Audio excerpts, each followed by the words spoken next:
I'm Emily Selwood. I'm a senior software engineer at the Satellite Applications Catapult. I'm here to talk to you today about our adventures getting scientists to run code in production. So first of all, a bit of background as to the project and so on. This work was done as part of the IPP Common Sensing project funded by the UK Space Agency. The idea was to help build climate resilience in small island nations in the Pacific. To do that, we're using a lot of geographic data. The main point is to help decision makers get the information they need to look after their country, be it a major activity like moving a town that's likely to fall into the sea or building a seawall, all the way down to smaller stuff like where should you plant a crop. Before we can give the information to a decision maker, so someone actually needs to figure out how to get the information they need. You don't get satellites that just measure the right place to plant a sugarcane. You get sensors that measure the amount of red light, so you have to then convert things. So this requires scientists who understand Earth observation information, climate models, that sort of thing. It also then needs somebody who can take the processes that scientists have created and turn them into a production system that the decision makers can actually use. To handle all the data in the system, we use a thing called the Open Data Cube. It's a geospatial indexing tool that allows you to process enormous stacks of imagery over an area of interest, but only access the bits you actually need when doing any calculations. In our case, we store all of the Landsat and Sentinel imagery that's ever existed over the 3 countries. But then when a decision maker only wants to care about a particular piece of coastline, they can just process that little bit. For those who haven't worked with satellite data before, the average image is a few gigabytes.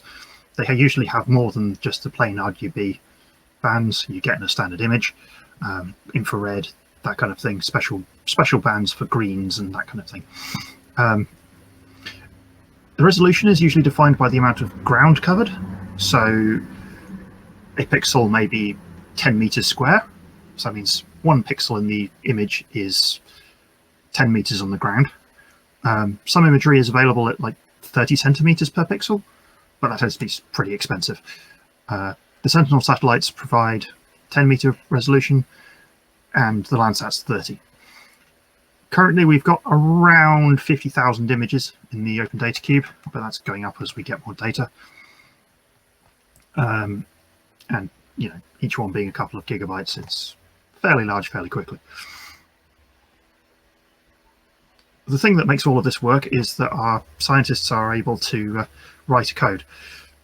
They may not understand Kubernetes deployments or, you know, how to read basic Git branch, but they can write code that can process billions of pixels into useful information. Just like I don't understand why NDVI works or how to perform a watershed analysis.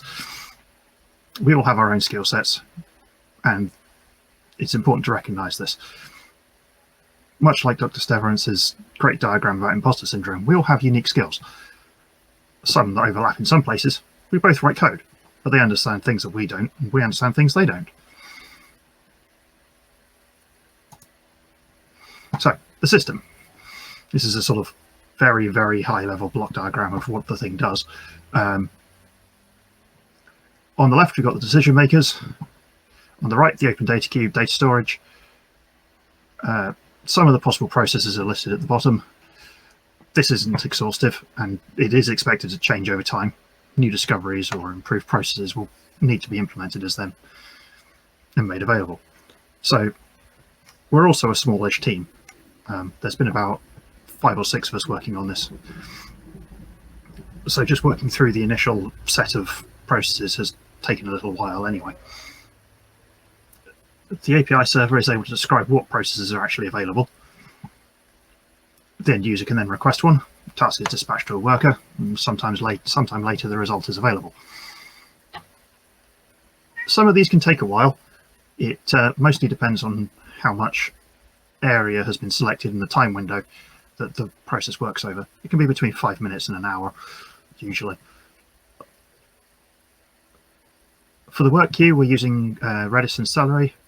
The API server is a Flask application. The workers are just Celery workers. There's also a Dask cluster which helps do the actual work, but I've left off the diagram for simplicity. But it's also the reason we're actually able to process the amount of data that we have. It's all Python code, primarily because that's what the scientists know, and it's easiest to interface with when you're dealing with Python code.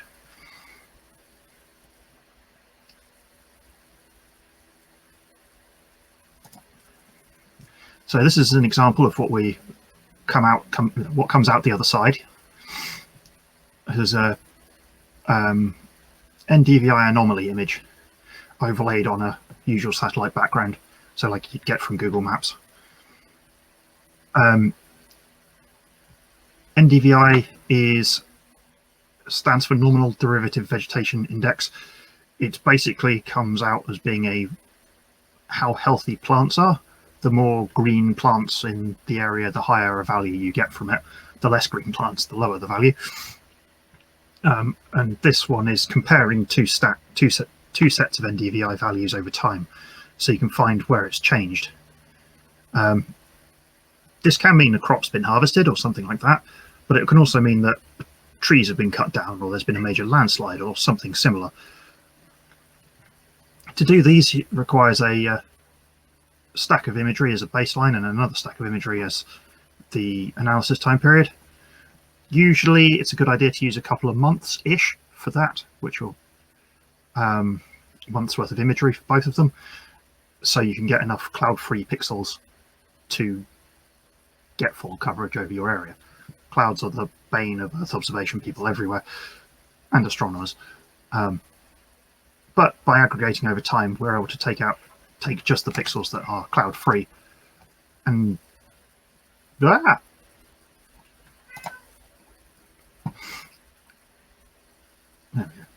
Just the pixels that are cloud-free, and even if none of the actual source input images are completely cloud-free, it's sort of a rule of Earth observation that there will always be clouds over the place you're actually interested in. Some parts of the world require bigger time ranges, obviously, to give you a completely cloud-free image. People generally live in places with water, which means there'll probably be clouds. Usually people are doing the things that we want to observe, so there will be clouds where we actually care about. You know, middle of a desert, not so much interest in staring at. So, given that we need to be able to update this process, update the available processes that the decision makers can use, we need a way to update the server so that it can have different processes requested.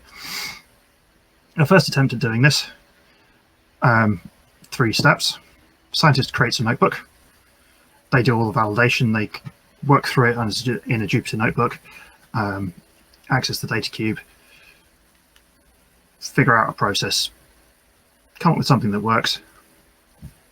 They then hand it over to a software engineer who converts the notebook code into a Python class, sets of parameters and so on, and calculates it. The class then gets deployed into the cluster, and the end users can start using it. So they just get presented a nice HTML form that says, yes, please fill in your area of interest and some date ranges and that sort of thing. And it will then display the results when they're available. Oh, goodness sake. So this works. It's not perfect. It does work, though. There are a few pros and cons with all systems. The biggest pro, let's see, right, press that button, is everyone works on their own specialties. Scientists figure out processes, software engineers develop deployment code. So this is good. The people are working on what they're good at. It's relatively simple from a code point of view. You know, there's a list of classes that the people can pick from. When you send a request in, it says, I want to run that class, and it goes off and runs it. It is, however, complex from a process point of view. Scientists have to do their work, then a user has to do their work, an engineer has to do their work, and then finally the users can do something. which is quite a lot of manual labour and a lot of people involved when you need to change. And one of the big cons for me is that there are two copies of the code. There's the notebooks that the scientists have been working on, and there's the class version of the code that the software engineers have worked on. And these two need to be kept in sync, and it's not great.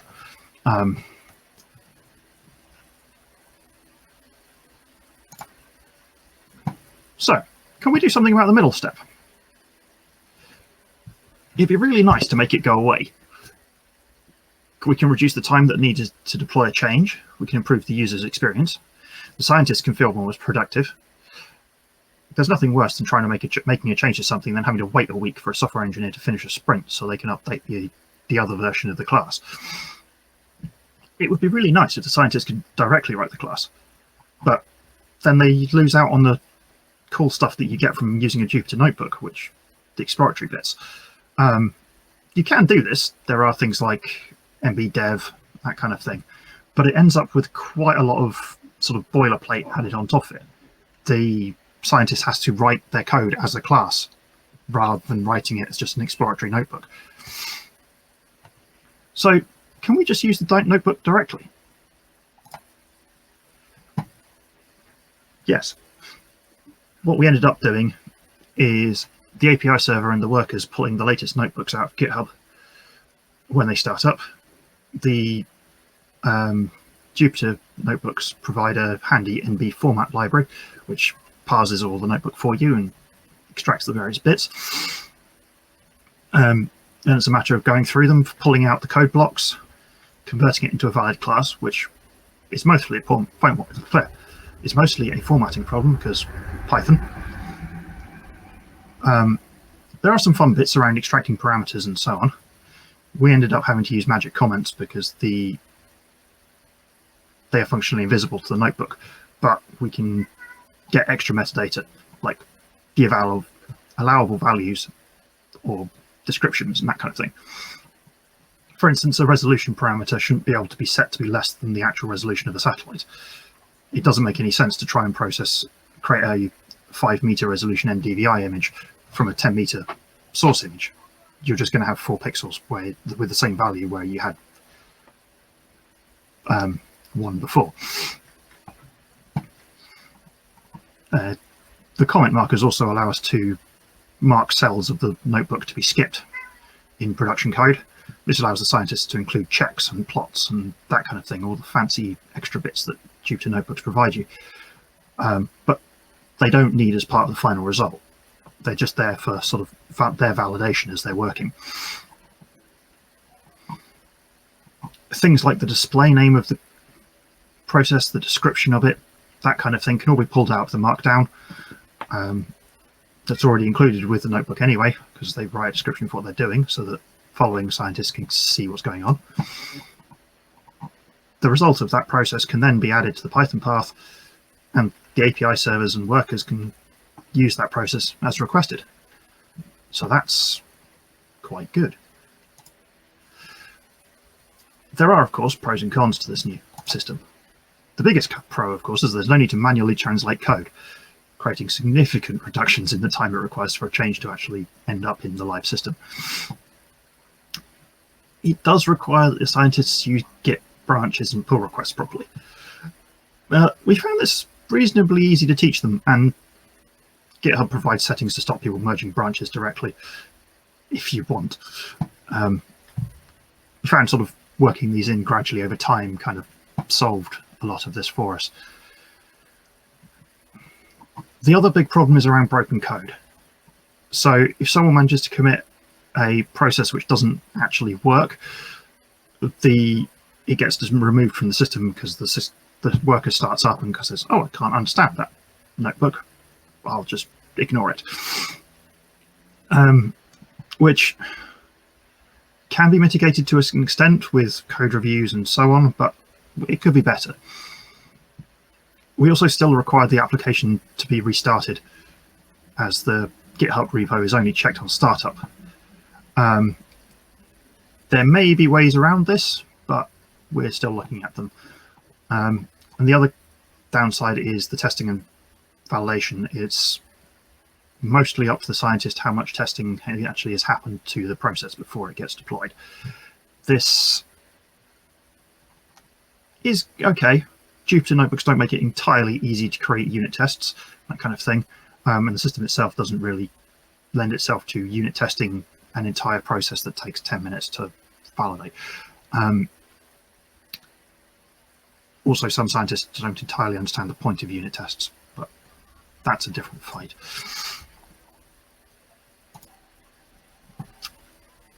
So, how can we make it better? There are places that can be improved. There are only so many hours in a day. I'd love to get rid of the need to manually restart the cluster when you change a process. I've considered having web services that are GitHub webhook calls when a commit happens, but I'm somewhat nervous about having a restart my cluster web service for obvious reasons. The other option is to get the workers and API server to check GitHub when a request comes in and say, have I got the latest version of the code? Yes, great. But there's a nasty race condition there around a request that's already been submitted when you do that, so that if you get a request that comes in that's no longer valid because the parameters for it have changed, what do you do?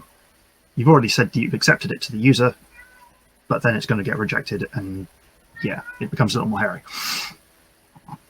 So ideally, you'd have some way of going and picking up the last version of the notebook, or knowing which version of the notebook you had with the request. There are also improvements to the pull request process. I'd love to build a tool that can validate the notebooks and make sure they're actually valid as far as the conversion process is concerned. So when a pull request is created, it automatically goes off through a GitHub action or something and checks it, and then it won't let you push to the deployment branch until you've fixed it. In a similar area, I'd really like to look at doing some automatic test case generation. So making sure the process does appropriate things with invalid data, or requests that go over the anti-meridian are a classic for this environment. Fiji is at exactly 100, well, part of Fiji is exactly 180 degrees in longitude, which causes an enormous amount of trouble for a lot of geographic applications. There aren't many places in the world that are over the anti-meridian, and not very many population centers, so a lot of stuff doesn't deal with them, which is a pity. I'm thinking something similar to Scala check at that point, that automatically provides interesting sets of values for all the parameters. So, you know, it always provides -1, 1, 0, max int, min int, that sort of thing. But you could envisage creating something like that for geographic environments. All of this is open source. Code's available on the Catapult GitHub page. URL's there. Of course, please note this is in a state of flux as we're still working on it and still actively developing, so don't expect things to work necessarily today or in your environment. What we've learned: meet people where they are. There is no good building a system that using the latest Go or Scala code if your scientists only know Python, and you'll just give yourself a headache trying to run Python code from Go or whatever. Yeah, just, you know, scientists generally quite like their notebooks, so let them work with them. Okay, yes, your fancy IDE may be able to provide better debugging environments than a Python notebook, but that's what they know, so work with them. Everyone has their own domain of knowledge. Nobody knows everything, but working together we can cover more stuff, which is good. And trust your scientists. They want this to work as much as you do.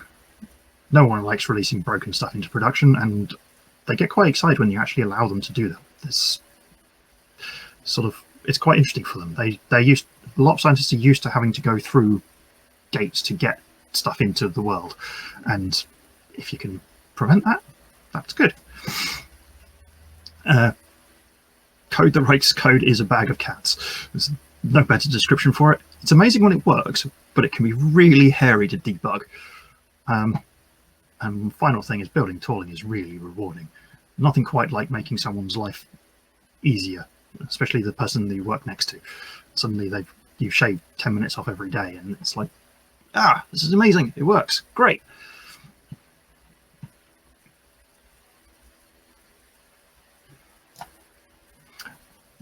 Lastly, before I let you go, I wanted to give a shout out to the Women in Geospatial group. It's a free network of women who are working in geospatial and trying to change the status quo. If you work in geographic data, take a look and consider joining us. The big thing I'd like to highlight is the speakers database.